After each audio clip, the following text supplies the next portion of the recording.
All right, let's dive in. Have you ever wanted a personal AI that could do way more than just, chat? Well, today we're going to set up Claudebot, a really powerful AI assistant that runs right on your own computer. And don't worry, I'm going to guide you through the absolute simplest way to get it running. You don't need any coding experience at all. Let's do this.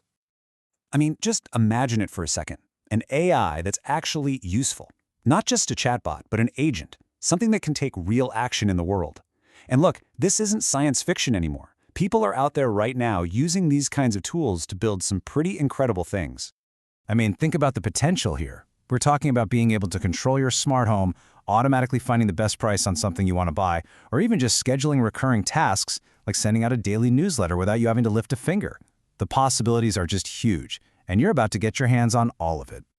So to get you there, we've broken this whole thing down into 5 simple, totally manageable steps.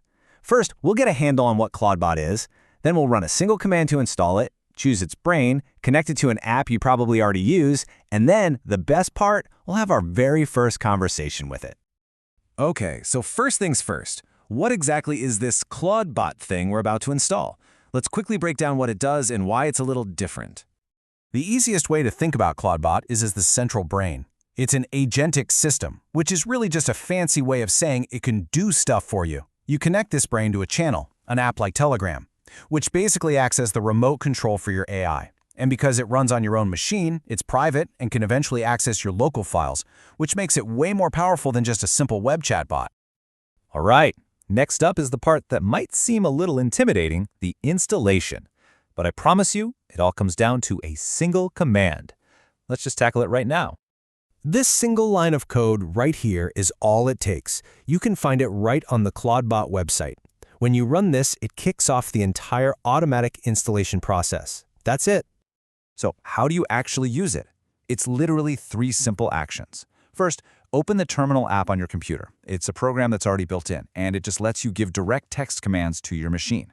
Second, you paste that one command we just saw. And third, you press Enter. That is it. Claudebot will just start installing itself automatically. Now, a quick but really important note on security. Because this AI runs on your machine, it could potentially access your files and applications. Now, this is what makes it so incredibly powerful, but it's also crucial that you only give it skills and permissions that you're comfortable with. Okay, so once the installation is done, a configuration wizard is just going to pop up. And this is where we get to do the fun part, choosing our AI's brain. So the wizard will first ask if you want to do a quick start or a manual setup. For your first time, trust me on this, I highly recommend selecting Quick Start. It's guided, it's super simple, and it's going to get you up and running in no time.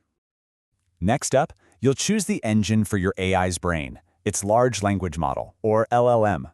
We're going to go with OpenAI just because it's the simplest one to set up. All you need is something called an API key, which is basically just a password that gives your Claudebot permission to use OpenAI's tech. And getting that key is super easy. Just head over to platform.openai.com, find API keys somewhere in the menu, and click to create a new secret key. You should probably give it a name like Claudebot just so you remember what it's for, and then just copy the key it generates for you. Then you just head back to the wizard, and it'll prompt you to paste that key right in. After that, it'll ask which specific model you want to use. Something like GPT 4.1 is a great choice to start with. Okay, on to section 4. We've given our AI a brain, and now we need to give it a voice, a way for us to actually talk to it. To get it connected to Telegram, you'll start by talking to this special user called BotFather. It's the official tool for making new bots.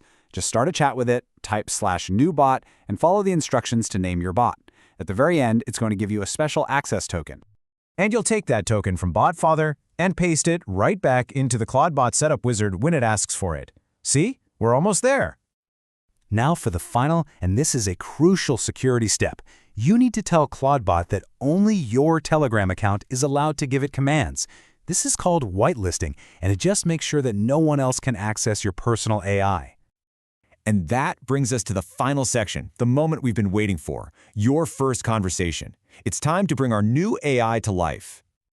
And seriously, congratulations! You have successfully installed, configured, and secured your very own personal AI assistant. The hard part is totally over. So if you open the chat with your new bot in Telegram, you'll see its very first message. It's asking for its identity. This is your chance to give it a name, a persona, whatever you want. You can reply with something just like this, telling it who it is and who you are. And just like that, it's done. You now have a functioning, personalized AI assistant ready and waiting for your commands, and it has a memory of who it is and who you are. But look, what you have right now is just the foundation. The real magic, the really cool stuff, begins when you add skills. See, skills are what allow your AI to do things like read your emails, organize your calendar, search the web for you, and even write code. This is what transforms it from just a smart chatbot into a true personal agent. Which of course leaves us with one final, very exciting question. Now that you have this powerful tool at your fingertips, a personal AI that you actually built yourself, what's the very first thing you're going to build with it?